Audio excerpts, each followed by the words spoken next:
Bismillahirrahmanirrahim. Assalamualaikum warahmatullahi wabarakatuh. Bismillah, alhamdulillah, wassalatu wassalamu ala rasulillah Sayyidina Muhammad ibni Abdillah wa ala alihi wa sahbihi wa mawalah amma ba'du. Alhamdulillah, pada kesempatan kali ini kita akan melanjutkan materi ilmu falak berikutnya, di mana pada pertemuan sebelumnya kita sudah membahas terkait dengan fenomena alam yang dihubungkan dengan penentuan awal bulan Hijriah, sehingga di dalam ilmu falak ini setidaknya kita berkutat dengan alam semesta, diantaranya beberapa benda langit yang dihubungkan untuk menentukan waktu-waktu ibadah. Nah, pada kesempatan kali ini kita akan berbicara, membahas, membincang terkait dengan gerhana, baik dari perspektif syar'inya seperti apa, dari pendekatan perspektif fikihnya bagaimana, kemudian dari sisi astronomisnya bagaimana, dan jika memungkinkan kita akan bicara mengenai gerhana dari sisi mitos yang dipercayai oleh masyarakat kita seperti apa. Mengawali pertemuan pada kesempatan kali ini kita buka dengan mengucap basmalah bersama-sama. Mudah-mudahan apa yang saya sampaikan nanti ada manfaat dan bisa difahami. Bismillahirrahmanirrahim. Baik, bicara mengenai fenomena alam semesta, sebagaimana yang sering sekali saya sampaikan bahwasanya Allah Subhanahu wa taala itu setidaknya memiliki dua ayat ya yang bisa kita kaji, baik ayat itu berupa ayat Qur'aniyah maupun ayat kauniyah gitu. Dimana kedua ayat ini sama-sama membuktikan kebesaran atau kekuasaan Allah. Dimana kalau ayat Qur'aniyah ini adalah secara tekstual, ya, sebagaimana yang kita lantunkan setiap harinya yang terdiri dari 30 juz itu, dan kemudian kaitannya dengan mata kuliah ilmu falak itu adalah ayat-ayat kauniyah, yang ini juga tidak kalah pentingnya sebagai bukti bahwasanya Allah Maha Kuasa, Allah Maha Besar, Allah Maha segala-galanya. Dan ini sering kali luput dari pengamatan kita sebagai manusia, yang sebetulnya ini harusnya kita tetap baca kebesaran Allah melalui ayat-ayat kauniyah ini dengan melihat melihat alam semesta kita, kita melihat keteraturannya, kesinambungannya dan seterusnya. Maka sebetulnya ketika berbicara mengenai gerhana, entah itu gerhana matahari ataupun gerhana bulan, itu kaitannya adalah dengan membaca ayat semesta berupa membaca ayat kauniyah. Nah, bicara mengenai peristiwa gerhana, kita awali dari peristiwa gerhana itu menurut perspektif astronomis itu seperti apa. Setelah itu nanti kita hubungkan dengan perspektifnya dalam fikih atau dalam pendekatan syar'inya seperti apa. Nah, bicara mengenai gerhana, sebetulnya gerhana itu adalah sebuah peristiwa yang terjadi akibat terhalangnya cahaya dari sebuah sumber oleh benda lain. Jadi artinya gerhana ini terjadi karena memang ada salah satu benda langit yang tertutup, terhalang cahayanya, yang kemudian tidak bisa diamati begitu. Entah itu gerhana matahari ataupun gerhana bulan. Nanti proses terjadinya pun nanti hampir sama, tetapi terjadi sedikit perbedaan begitu. Nah, kalau kita bicara mengenai gerhana matahari, itu berarti terjadi akibat terhalangnya cahaya matahari oleh permukaan bulan. Nah, dalam kondisi ideal yang namanya matahari ini kan memberikan cahayanya kepada bumi, sehingga kemudian di bumi ini ada yang mengalami siang, ada yang mengalami malam. Tetapi karena pada peristiwa tertentu, pada kondisi tertentu, cahaya matahari ini terhalang oleh permukaan bulan. Dan berikutnya ini secara singkat nanti kita kaji satu persatu. Sedangkan yang dimaksud dengan gerhana bulan itu terjadi akibat terhalangnya cahaya bulan oleh bumi. Nah, kita tahu bahwasanya sebetulnya yang namanya bulan itu kan tidak punya cahaya. Dia bisa bersinar itu karena mendapat sorotan cahaya dari matahari. Nah, oleh karena itu gerhana bulan itu terjadi akibat terhalangnya cahaya bulan. Yang menghalangi siapa? Yang menghalangi adalah bumi. Ini singkat sebagai pengantar, sebagai prolog bahwasanya gerhana itu dari perspektif astronomisnya ini adalah peristiwa alam, ya, di mana dalam kondisi tertentu ada cahaya yang terhalangi, entah itu cahaya bulan atau cahaya matahari. Baik, yang pertama adalah kita akan mempertajam terkait dengan teori secara astronomis dari gerhana matahari. Jadi sebetulnya dari sisi astronomis yang dimaksud dengan gerhana matahari itu adalah terjadi apabila matahari, kemudian bulan dan bumi itu berada pada satu garis lurus. Ya, jadi bayangkan saja nanti dibuat simulasi begitu ya. Ada 3 benda langit, ada matahari, kemudian ada bulan dan ada bumi berada pada satu garis lurus. Gini. Jadi seringkali pada waktu perkuliahan secara tatap muka, secara luring begitu, sering saya sampaikan bahwasanya bayangkan saja ada 3 orang berbaris berjajar begitu. Kalau mereka berjajarnya secara lurus itu pasti ada yang terhalang. Siapa yang ada di belakang itu tidak kelihatan begitu. Karena memang kebetulan berada dalam satu garis lurus gitu. Maka peristiwa gerhana matahari ini urutannya adalah ada matahari, kemudian ada bulan, kemudian ada bumi. Nah, biasanya bumi ini kan mengalami, tadi saya singgung bahwasanya bumi mengalami siang itu mendapati sorot dari matahari. Tetapi kemudian dalam kondisi terjadi gerhana matahari, bumi itu kemudian ada yang nantinya tidak bisa menikmati sinarnya matahari karena terhadang oleh bulan yang berada di tengah-tengah di antara matahari dan bumi. Sehingga sekali lagi saya ulangi, gerhana matahari itu terjadi apabila matahari, kemudian ada bulan dan bumi itu kebetulan posisinya berada pada satu garis lurus begitu. Nah, biasanya gerhana matahari itu akan terjadi pada saat terjadi istima atau konjungsi. Ini sudah pernah saya sampaikan pada saat pembahasan mengenai hilal ya, penentuan awal bulan itu kan diawali dengan terjadinya peristiwa yang namanya istima atau konjungsi. Jadi sebetulnya gerhana matahari itu untuk niteni ya, untuk mengetahui kapan sih terjadinya gerhana matahari. Ya, gerhana matahari itu terjadi pada saat terjadi istima atau terjadi pada saat konjungsi, di mana 3 benda langit ini berada pada garis satu bujur astronomis yang sama. Nah, nalar simpelnya adalah, mungkin ada yang berpikir, Bu, matahari itu kan secara diameternya, secara ukurannya itu kan gede banget begitu. Kok bisa terhalang cahayanya sampai ke bumi oleh bulan? Bulan itu kan tidak segede matahari begitu. Pertanyaan ini bagus disampaikan, tetapi kita coba membuat nalar sederhana juga. Posisi bulan itu kan satelitnya bumi. Posisi bulan itu lebih dekat dengan bumi dibandingkan dengan matahari, di mana jarak antara bumi dengan bulan itu kan kisaran 384.400 km ke bumi. Nah, beda dengan jarak matahari, meskipun gede banget secara ukuran, tetapi matahari itu jaraknya ke bumi itu kan rata-rata 149.680.000 km.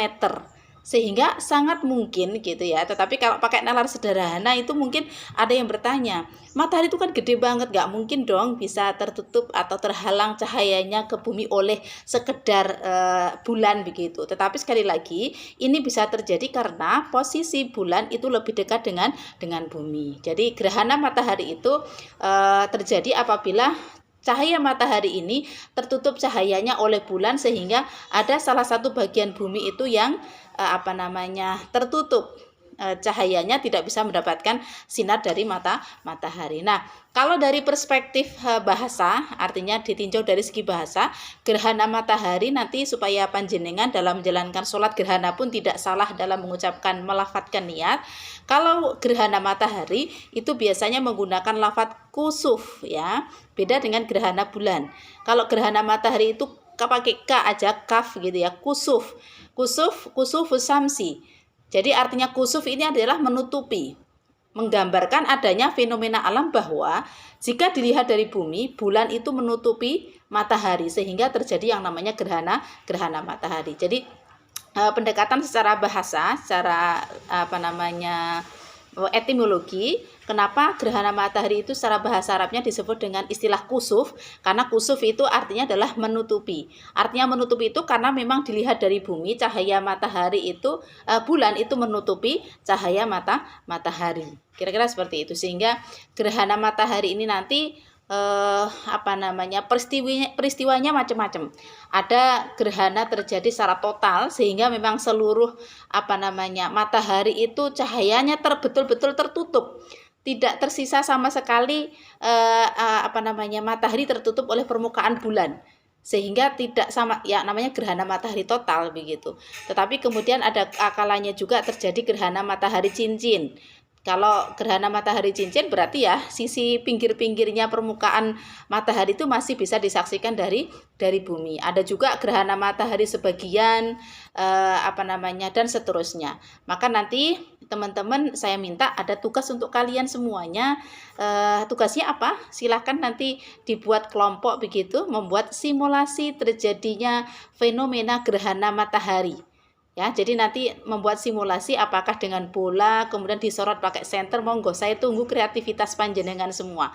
Jadi semacam pelajaran IPA begitu, materi IPA, bagaimana terjadinya gerhana matahari ini ketika ada benda langit yang berada sejajar begitu, sehingga ada salah satu benda langit yang namanya matahari terhalang. Ya, bulan menutupi cahaya matahari seperti itu, sehingga nanti saya tunggu kreativitas panjenengan untuk membuat simulasi terjadinya gerhana matahari. Monggo mau dipilih peristiwa gerhana matahari totalkah, atau gerhana matahari cincin, atau gerhana matahari sebagian. Kira-kira seperti itu. Nanti terjadinya gerhana matahari total itu bagaimana, nanti secara mendalam bisa saya sampaikan materinya secara tertulis, sehingga nanti supaya memungkinkan pembahasan secara daring ini cukup waktunya begitu ya. Baik, secara simulasi akan saya sampaikan ini ya, gambarnya simulasinya seperti ini. Tadi saya sampaikan bahwasanya gerhana matahari itu kan ketika 3 benda langit ya, jadi berjajar, berada sejajar begitu. Ada di sini ada matahari, kemudian ada bulan, kemudian ada bumi. Secara gambarannya saja sudah jelas ya. Jadi posisi bulan ini memang jaraknya itu lebih dekat dengan bumi, sehingga kontaknya seperti ini, sehingga matahari ini jauh begitu. Dan tadi saya sampaikan juga bahwasanya gerhana matahari itu terjadi pada saat bulan baru atau terjadi pada saat konjungsi.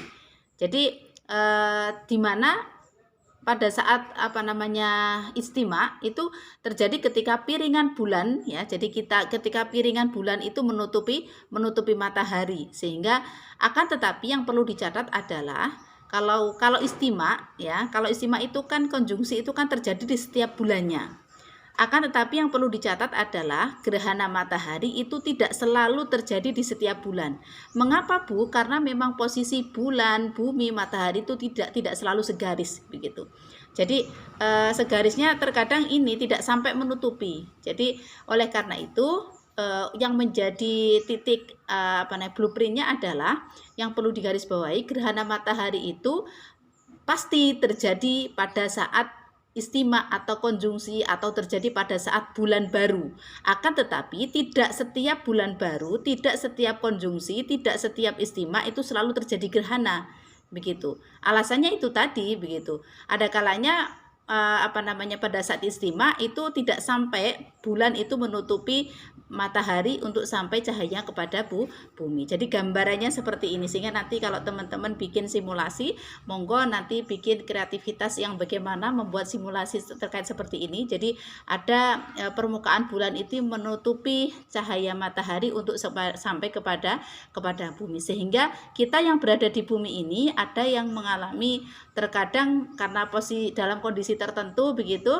maka terjadi gerhana matahari total. Ada kalanya ternyata hanya terjadi gerhana matahari cincin atau gerhana matahari sebagian. Kira-kira seperti itu gambarannya. Baik, sebagai pembandingnya ya, kalau tadi saya sampaikan gerhana matahari itu ketika posisinya di sini ada matahari, kemudian ada bulan, kemudian ada bumi begitu, sehingga dari bumi itu cahaya matahari itu terhalang oleh bulan. Nah, bagaimana dengan peristiwa gerhana bulan? Itu secara simulasinya gambarannya seperti ini. Jadi di sini ada matahari, kemudian ada bumi, kemudian ada bulan. Di awal tadi sudah sebagai prolog sudah saya sampaikan bahwasanya sebetulnya bulan ini kan penampakannya secara visual itu kan bulan itu sebetulnya gelap gulita begitu. Dia bersinar itu kan karena mendapatkan sorotan cahaya dari matahari. Maka sebetulnya gerhana bulan itu terjadi karena pada saat cahaya matahari itu terhalang oleh permukaan bumi, sehingga seharusnya matahari ini bisa menyinari bulan yang berada di sini tetapi terhalang oleh permukaan bumi. Nah, yang perlu dicatat adalah untuk niteni tadi, orang Jawa bilang kalau gerhana matahari tadi terjadi selalu pada saat konjungsi atau istima atau bulan baru, meski tidak setiap bulan baru terjadi gerhana matahari. Nah, bagaimana dengan gerhana bulan untuk niteni? Sebetulnya gerhana bulan itu untuk niteni kapan terjadinya? Ya sebaliknya, kalau gerhana matahari itu pada saat istima, kalau gerhana bulan itu terjadi pada saat purnama. Ya, jadi pada saat purnama itu kan harusnya bulan itu kan kelihatan mentor-mentor begitu menurut bahasa Jawanya. Kelihatan cahayanya betul-betul purnama sempurna begitu. Tetapi karena terjadi gerhana di mana matahari ini terhalang sampai ke bulan, cahayanya terhalang oleh siapa? Karena memang cahaya matahari ini memasuki permukaan bumi ini, jadi menutupi sampai ke bulan. Nah, maka gerhana bulan itu sekali lagi untuk menandai kapan terjadinya gerhana bulan itu terjadi pada saat purnama, ya, pada saat full moon, ketika bayangan bumi ini ya, jadi ketika bayangan bumi itu menutupi bulan. Meskipun gerhana itu tidak selalu terjadi pada setiap purnama. Kenapa? Karena posisi bulan, bumi, matahari itu tidak selalu segaris. Ini alasan mengapanya itu masih sama dengan pada saat terjadi gerhana matahari. Jadi kenapa gerhana itu tidak selalu terjadi pada saat konjungsi, pada saat gerhana matahari? Alasannya ya posisi ketiga benda langit ini tidak selalu berada sejajar atau segaris. Begitupun dengan peristiwa gerhana bulan. Itu juga kenapa tidak setiap purnama, tidak setiap full moon itu kok terjadi gerhana bulan? Ya karena memang posisi bulan, bumi, matahari itu tidak selalu segaris sehingga tidak selalu menutupi seperti itu. Kalau tadi bahasanya ya, bahasa yang digunakan untuk menyebut gerhana bulan itu kalau untuk gerhana matahari terjadi pada saat konjungsi atau istima atau bulan baru. Untuk gerhana bulan akan terjadi pada saat istiqbal atau berada oposisi, berlawanan, di mana bulan itu berada pada salah satu titik simpul atau berada di dekatnya. Sementara matahari itu berada pada jarak bujur astronomis 180 derajat dari posisi bulan. Jadi posisi matahari itu di sini, kemudian posisi bulan itu di sini, dan kemudian bumi berada di tengahnya, sehingga bulan ini berada pada salah satu titik simpul atau berada di dekat bumi sehingga menghalangi cahaya matahari untuk sampai ke bumi. Nah, ditinjau dari sisi bahasa, kalau tadi kita menyebut gerhana matahari itu dengan istilah kusufus syamsi, tapi untuk gerhana bulan ini disebut dengan pakai huruf kha, ya, khusuful qamar. Nah, kalau tadi kusuf itu artinya menutupi, ya, sehingga menutupi bayangan matahari untuk sampai ke bumi, yang menutupi siapa? Bulan. Tetapi kalau gerhana bulan itu menggunakan kata atau lafadz khusuf pakai kha, ya, khusuful qamar, itu artinya berarti memasuki, ya, jadi artinya memasuki itu maksudnya bagaimana? Memasuki itu menggambarkan adanya fenomena alam bahwa bulan itu memasuki bayangan bumi, ya, jadi bulan itu memasuki bayangan bumi sehingga terjadi gerhana bulan. Maka kaitannya dengan gerhana bulan itu juga macam-macam ya peristiwanya. Ada kalanya gerhana bulan itu terjadi total. Jadi pada saat purnama harusnya kita melihat indahnya bulan purnama, tetapi kita tidak bisa menyaksikan, tetapi terjadi gerhana bulan total, ya, itu berarti memang betul-betul tertutup cahaya bulan oleh bumi begitu. Memasuki bulan cahaya matahari itu memasuki permukaan bumi. Jadi ada gerhana bulan total, kemudian ada gerhana bulan sebagian juga begitu. Nah, Itu kira-kira gambaran peristiwa gerhana, baik gerhana matahari maupun gerhana bulan. Mudah-mudahan bisa difahami.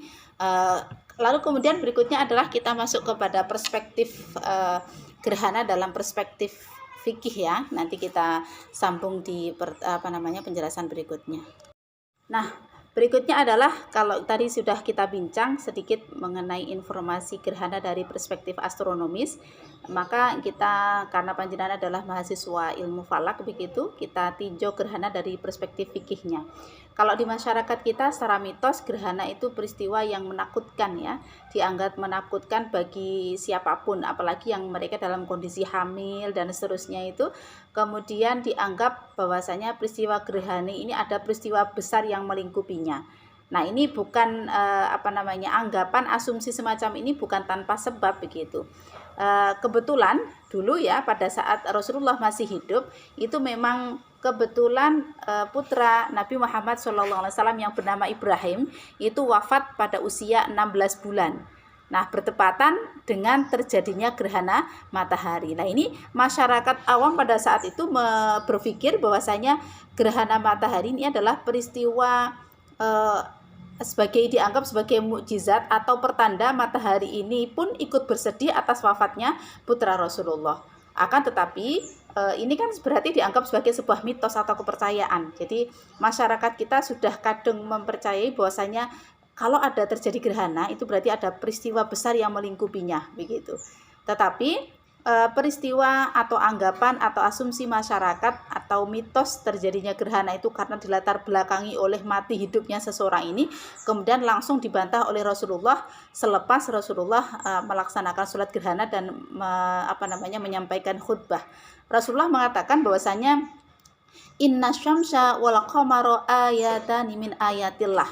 Jadi sebetulnya matahari, bulan itu adalah semuanya adalah tanda-tanda ayat-ayat dari Allah gitu.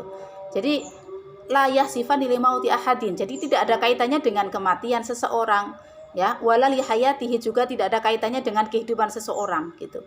Maka Rasulullah mengatakan fa idza raaitum dzalik, ketika kalian semua menyaksikan apa peristiwa gerhana tersebut, fad'ullaha, maka berdoalah kepada Allah, wa kabiru wa shallu wa tasaddaqu, maka berdoalah kepada Allah dengan cara bertakbir, sholat, dengan memperbanyak sedekah. Nah, ini membantah ya asumsi dari masyarakat bahwasanya peristiwa gerhana itu selalu dihubungkan dengan peristiwa-peristiwa yang dikaitkan dengan kematian atau kehidupan seseorang. Karena memang kebetulan sekali sejak saya kecil dulu juga ingat banget ya, mungkin masih SD atau gimana, itu kebetulan sekali Indonesia ketika kita kehilangan sosok istri presiden Ibu Tien Soeharto, itu seingat saya itu memang kebetulan bersamaan dengan peristiwa gerhana gitu. Jadi orang kemudian menghubungkan kalau terjadi gerhana itu berarti akan ada peristiwa besar yang melingkupinya dan seterusnya. Nah, ini memang bukan tanpa sebab, kebetulan sekali gitu ya. Pada saat Rasulullah masih hidup itu pada saat Rasulullah sedang bersedih karena putra beliau yang namanya Ibrahim, Said Ibrahim itu wafat. Kemudian kebetulan pada saat wafat itu diiringi dengan terjadinya gerhana matahari. Nah, kira-kira seperti itu.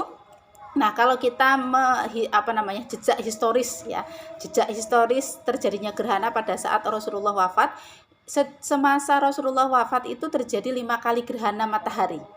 Ya. Jadi 5 kali gerhana matahari, dan di antara 5 gerhana matahari itu yang terjadi gerhana matahari total itu hanya sekali gitu. Jadi 4 gerhana yang terjadi sebelum Rasulullah hijrah ke Madinah, dan 1 gerhana terjadi setelah Nabi hijrah begitu. Jadi kebanyakan peristiwa gerhana pada saat Rasulullah masih hidup itu terjadi di kota Mekah, dan 1 kali terjadi pada saat Rasulullah sudah hijrah ke Madinah. Kira-kira begitu.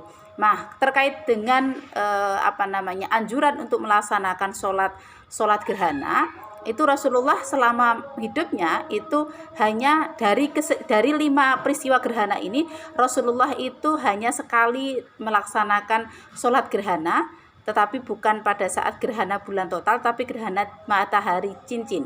Itu kenapa? Karena memang pada saat itu belum ada perintah ya, jadi perintahnya belum datang. Ini yang perlu difahami oleh teman-teman semua. Jadi meskipun sholat itu adalah perkara yang baik, tetapi ketika memang perintahnya, karena ini adalah urusan ibadah, maka ketika perintah itu belum datang, ya Rasulullah belum berani melaksanakan atau berinisiatif sendiri untuk melaksanakan ibadah sholat. Jadi kita tahu bahwasanya perintah sholat wajib sendiri itu kan baru diperintahkan setelah peristiwa Isra Mi'raj begitu. Maka setelah peristiwa perintah sholat fardu itu muncul, kemudian baru terkait dengan sholat gerhana ini dianjurkan oleh Rasulullah. Jadi dari sekian 5 peristiwa gerhana yang terjadi pada saat Rasulullah masih hidup, Rasulullah itu selama hidupnya itu baru sekitar 4 bulan setelah terjadi gerhana matahari, Rasulullah pernah melaksanakan sholat gerhana meskipun hanya sekali. Bukan kok berarti dari sekian gerhana itu hanya gerhana matahari cincin saja Bu sholat disunahkan untuk sholat. Tidak begitu, karena memang di peristiwa 4 gerhana sebelumnya perintah sholatnya itu belum turun begitu, belum ada anjuran begitu, karena memang kaitannya dengan ibadah itu harus ada perintahnya. Sedangkan perintah sholat wajib tadi sudah saya singgung itu baru diturunkan setelah peristiwa Isra Mi'raj yang terjadi sekitar tanggal 27 Rajab sebelum Hijriah. Nah ini tadi saya sampaikan gerhana yang terjadi pada saat Rasulullah masih hidup itu terjadi 5 kali. Silakan dicermati. Jadi gerhana matahari yang terjadi itu ada kalanya gerhana matahari gerhana total, kemudian gerhana matahari cincin, dan seterusnya ini. Sehingga yang namanya gerhana matahari maupun gerhana bulan itu kan tidak semua tempat itu bisa mengamati. Ya, jadi ada daerah-daerah tertentu yang bisa menikmati, bisa mengamati, bisa melakukan observasi terhadap peristiwa gerhana, tetapi ada yang tetap bisa menerima cahaya dari benda langit yang lainnya, kira-kira seperti itu. Jadi ini gambarannya gerhana yang terjadi pada saat Rasulullah masih hidup, kira-kira jalur gerhana yang dilintasi itu berada di sini. Jadi tidak semua satu bumi itu langsung enggak. Kita tahu bahwasanya bentuk bumi kita itu kan bulat begitu. Tentu ada yang terhalangi cahayanya, ada yang tetap mendapati cahaya matahari atau bulan masih bisa diamati dari bumi, kira-kira seperti itu. Baik, setelah kita mencoba mencari jejak historis dari peristiwa gerhana pada saat Rasulullah masih hidup, maka yang perlu dikaji oleh teman-teman mahasiswa, karena panjenengan adalah backgroundnya adalah mahasiswa yang belajar di Institut Agama Islam begitu ya, atau Universitas Islam begitu, harus paham terkait dengan apa yang disyariatkan oleh agama Islam terkait dengan fenomena gerhana. Jadi jangan kemudian kita menanggapi gerhana itu dianggap sesuatu yang menakutkan, kemudian dianggap di situ ada mitos yang bla bla bla, kalau dalam kondisi hamil terjadi gerhana, ya itu monggo lah begitu. Tetapi ingat bahwasanya kita sebagai umat Islam ternyata ada sesuatu yang disyariatkan pada saat kita diberi kesempatan untuk menyaksikan, mengamati yang namanya gerhana matahari ataupun bulan. Nah, terkait dengan gerhana, tadi sudah kita singgung, Rasulullah itu pernah melaksanakan sholat gerhana meskipun 1 kali semasa hidupnya. Maka yang perlu kita tahu adalah mengenai kaifiyah ya, atau tata cara sholat gerhana itu dalam perspektif fikih seperti apa. Ternyata kalau kita merujuk dari pendapat para ulama itu beda-beda, mulai dari Abu Hanifah, Imam Syafi'i, Hambali, Maliki, dan ulama yang lainnya itu ternyata beda pendapat. Pertama yang mungkin harus difahami adalah kalau menurut Abu Hanifah ya dan para ulama yang ada di Kufah itu berpendapat bahwasanya yang namanya sholat gerhana itu ya sama dengan sholat Id dan sholat Jumat dan sholat nafilah yang lainnya. Jadi artinya tidak perlu ada pengulangan rukuk dalam setiap rakaatnya begitu. Jadi ini yang mungkin berbeda dari yang disyariatkan oleh yang menjadi pemahaman dari Abu Hanifah terkait dengan pelaksanaan sholat gerhana. Jadi menurut Abu Hanifah yang namanya sholat gerhana itu ya sama halnya dengan sholat nafilah, sholat sunnah yang lain. Jadi gerakannya normal-normal saja, ada rukuk, sujud dan seterusnya, itu cukup dilakukan satu kali begitu. Tidak terjadi pengulangan rukuknya, tidak terjadi pengulangan sujudnya begitu. Nah, Tetapi beda dengan pendapatnya Imam Maliki, Syafi'i, Hambali dan mayoritas ulama Hijaz, bahwasanya sholat khusuf ya, sholat gerhana itu dilakukan sebanyak 2 rakaat dan terdapat 2 rukuk pada setiap rakaatnya. Jadi ini tentu masing-masing juga punya dasar begitu. Ketika terjadi gerhana matahari, ini mendasar pada riwayat ya. Ini di antara mereka ada yang menyaksikan bahwasanya Rasulullah itu dalam melaksanakan sholat gerhana seperti itu, terjadi pengulangan rukuk di setiap rakaatnya, terjadi pengulangan sujud di setiap rakaatnya begitu. Nah, mengenai bacaannya ya, jadi nanti silahkan teman-teman belajar terkait dengan fikih sholat gerhana. Jadi di setiap, kan ada 2 rakaat, di setiap rakaatnya itu terjadi pengulangan rukuk 2 kali, terjadi pengulangan sujud 2 kali. Itu kalau menurut Imam Malik, Abu Hambali dan Imam Syafi'i seperti itu. Nah, mengenai bacaannya ya, kalau menurut Abu Hanifah, Maliki, Syafi'i dan itu disembunyikan bacaannya atau samar pada saat sholat kusuf ya. Kalau kusuf itu berarti siang, karena sholat yang dikerjakan pada siang hari itu biasanya dikerjakan dengan sirri, artinya tidak bersuara. Itu kalau menurut Imam Abu Hanifah. Kalau sholat gerhana matahari itu berarti suaranya dilirihkan, bacaannya dilirihkan. Sedangkan untuk gerhana bulan itu dianjurkan mengeraskan bacaannya, karena memang gerhana bulan tentu terjadi pada malam hari. Ini tentu juga bukan tanpa dasar, semuanya merujuk kepada dalil yang ada. Nah, kalau sedangkan menurut Hambali, bacaan dalam sholat kusuf dan khusuf itu sama-sama dibaca kerasnya begitu. Kalau tadi menurut imam yang pertama, Imam Abu Hanifah, Maliki, Syafi'i, itu ada pembedaan, karena memang yang sholat gerhana matahari itu di siang hari, ke sholat gerhana bulan di malam hari, maka cara atau kaifiyah bacaannya itu dibedakan. Tetapi kalau menurut Imam Hambali, bacaan baik itu dalam sholat gerhana matahari atau bulan itu sama-sama dibaca keras begitu.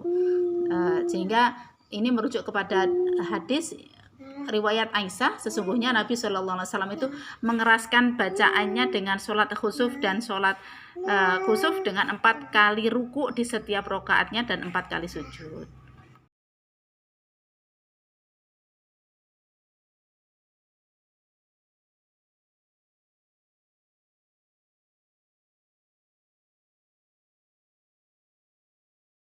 Baik, tadi kita sudah bicara mengenai kaifiyah sholatnya, bagaimana rukuknya, sujudnya sudah kita sampaikan. Kemudian mengenai bacaannya, bagaimana perbedaan ulama di madhab fikih juga sudah kita sampaikan. Maka berikutnya adalah terkait dengan khutbah ya. Jadi yang menjadi ciri khas dari sholat gerhana itu kan ada khutbahnya. Tetapi ternyata dalam pandangan fikih itu beda-beda begitu. Kalau menurut mayoritas ulama, di dalamnya ada Imam Malik, Hanafi dan Hambali, itu sepakat bahwasanya sebetulnya khutbah yang dilaksanakan pada saat sholat gerhana itu tidak disyaratkan, karena memang menurut mayoritas ulama tersebut tidak ada penjelasan yang jelas terkait dengan khutbah yang dilaksanakan setelah pelaksanaan sholat gerhana, kira-kira seperti itu. Jadi menurut riwayat yang difahami oleh mayoritas ulama ini, riwayat-riwayat yang menceritakan terkait dengan gerhana itu hanya berbicara mengenai peristiwanya. Jadi tidak sampai berbicara mengenai bahwasanya disyariatkan khutbah setelah pelaksanaan sholat gerhana. Akan tetapi menurut Imam Syafi'i itu beliau menyampaikan bahwasanya disunnahkan khutbah setelah sholat gerhana sebagaimana sholat Id dan sholat Jumat. Nah, tentu tentu Imam Syafi'i sendiri juga bukan tanpa dasar ya, semuanya ada dasarnya, juga merujuk kepada hadis yang merujuk kepada Sayyidatina Aisyah, itu yang mengatakan bahwasanya Rasulullah selepas melaksanakan sholat ya, itu qoma fa khotobah. Jadi Rasulullah ketika sudah selesai lamma faragha min sholatihi, setelah selesai melaksanakan sholat gerhana, qoma, lalu Rasulullah itu berdiri, fa khotoba, kemudian khutbah menyampaikan sebagaimana riwayat yang di awal tadi ya, disampaikan bahwasanya Rasulullah selepas melaksanakan sholat gerhana itu kemudian menyampaikan beberapa petuah yang itu kemudian difahami sebagai bentuk khutbah ya oleh Syafi'i, sehingga diisyaratkan ke sana begitu. Nah, mengenai pelaksanaan waktu sholat gerhana sekarang. Jadi sholat gerhana itu tentu dilaksanakan ya saat terjadinya gerhana. Jadi Oleh karena itu waktu gerhana itu harus diperhitungkan secara lokal, terutama khususnya adalah untuk peristiwa gerhana matahari gitu. Karena kalau gerhana matahari itu kan berarti tidak terjadi menyeluruh di seluruh permukaan bumi, kan tidak begitu. Karena memang kalau gerhana matahari kan ada yang mengalami siang, ada yang mengalami malam begitu. Tentu yang mengalami gerhana matahari itu titik-titik tertentu yang pada saat kondisinya siang begitu. Sedangkan gerhana bulan itu dapat diamati secara global yang mengalami malam selama gerhana terjadi. Maka siapa yang melaksanakan waktu sholat gerhana, ya mereka-mereka yang memang betul-betul bisa mengamati peristiwa tersebut begitu. Karena memang tidak semua orang, semua manusia yang berada di permukaan bumi ini bisa menyaksikan dua peristiwa tersebut. Maka pertanyaannya, kapan waktu sholat gerhana? Ya pada saat terjadinya gerhana itu tadi gitu. Jadi sholat gerhana itu hanya dilakukan bila gerhana teramati. Jika yang terjadi gerhana itu misalkan di Amerika, berarti kita orang di Indonesia ya tidak perlu melaksanakan sholat gerhana. Karena memang sholat gerhana ini hanya disyariatkan untuk untuk orang-orang yang bisa mengamati. Karena bahasa di dalam hatinya faida ro'aitumuhu. Jadi ketika kalian bisa menyaksikan, ya sholu gitu, maka sholatlah kalian. Ketika tidak bisa melihat peristiwa gerhana, itu berarti tidak dianjurkan, tidak disyariatkan untuk menjalankan ibadah sholat gerhana gitu. Maka ya pelaksanaan sholat ini kan ya dilakukan sebagai bentuk untuk menguasai kebesaran Allah gitu ya. Jadi kira-kira itu terkait dengan pandangan fikih terkait dengan sholat gerhana. Nanti silahkan dipertajam lagi dalam fikihnya. Sedikit saya mengulang kembali ya terkait dengan waktu sholat gerhana tadi. Kalau tadi saya sampaikan bahwasanya sholat gerhana itu dilaksanakan ya ketika terjadi gerhana, baik matahari atau gerhana bulan. Maka yang menjadi pertanyaannya adalah ketika terjadi perbedaan pendapat, kalau kita bicara mengenai gerhana bulan, itu kan ada yang menyebut dengan peristiwa umbra dan penumbra. Nanti kita sampaikan. Nah, ada yang mengatakan perbedaan pendapat ketika terjadi gerhana matahari terlalu singkat, itu tidak dianjurkan untuk melaksanakan sholat gerhana. Itu kenapa? Karena mungkin ya kita belum ada persiapan macam-macam, ternyata gerhana sudah selesai. Maka ada yang berpendapat ketika memang terjadi gerhana itu sangat singkat sekali, mungkin hanya berapa kisaran detik menit, misalkan begitu, menitnya pun hanya sedikit sekali, maka itu tidak dianjurkan untuk sholat gerhana. Tetapi kalau memang masih bisa menyaksikan, ya kuncinya adalah ya sholat gerhana itu dianjurkan pada saat menyaksikan masih terjadi peristiwa gerhana tersebut begitu. Tetapi ketika gerhana matahari itu terlalu singkat, maka ada yang berpendapat tidak perlu dilakukan sholat gerhana. Pendapat yang kedua itu terkait gerhana bulan pun, ketika gerhana bulannya itu berupa gerhana penumbra, itu juga ada yang mengatakan karena ini adalah samar, maka menurut orang tertentu tidak perlu dilakukan sholat gerhana begitu. Jadi perlu saya kenalkan ya, bahwasanya gerhana bulan itu ada dua, ada umbra dan penumbra ya. Jadi kalau umbra itu maksudnya apa, Bu? Dimana bayangan inti yang berada di bagian tengah itu sangat gelap pada saat terjadinya gerhana bulan. Jadi memang betul-betul umbra itu gelap begitu. Kalau penumbra itu adalah bayangan kabur yang terjadi pada saat gerhana atau terjadinya bayangan pada benda gelap, tidak tembus pada bulan. Jadi ya kalau penumbra seolah-olah kita orang awam itu ya kayak tidak terjadi apa-apa, padahal itu adalah terjadi gerhana bulan tetapi penumbra. Jadi kalau penumbra itu samar, tetapi kalau umbra itu memang bayangan intinya itu gelap begitu. Maka inilah yang kemudian dianjurkan untuk melaksanakan sholat gerhana.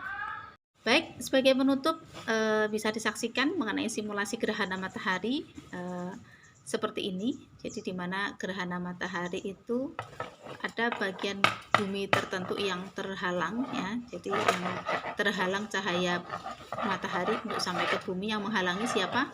Bulan begitu. Maka sebagai penutup, setelah kita membahas gerhana matahari dari perspektif astronomis maupun dari perspektif fikihnya, saya anggap cukup. Saya tunggu kreativitas dari teman-teman untuk membuat simulasi terjadinya gerhana matahari, baik gerhana matahari total, cincin, atau gerhana matahari sebagian. Saya tunggu kreativitas dari panjenengan semua. Mudah-mudahan apa yang saya sampaikan ini ada guna dan manfaatnya. Mudah-mudahan dengan mempelajari terkait dengan gerhana matahari ini bisa menambah ketakwaan kita kepada Allah, karena dengan mengetahui peristiwa gerhana matahari ini betapa Allah Maha Kuasa, Allah Maha Besar, dengan kekuasaan Allah untuk mengatur alam semesta dengan segala keteraturannya. Kira-kira itu, kita akhiri pertemuan ini dengan mengucap hamdalah. Alhamdulillahirabbil alamin. Billahi taufiq wal hidayah. Wassalamualaikum warahmatullahi wabarakatuh.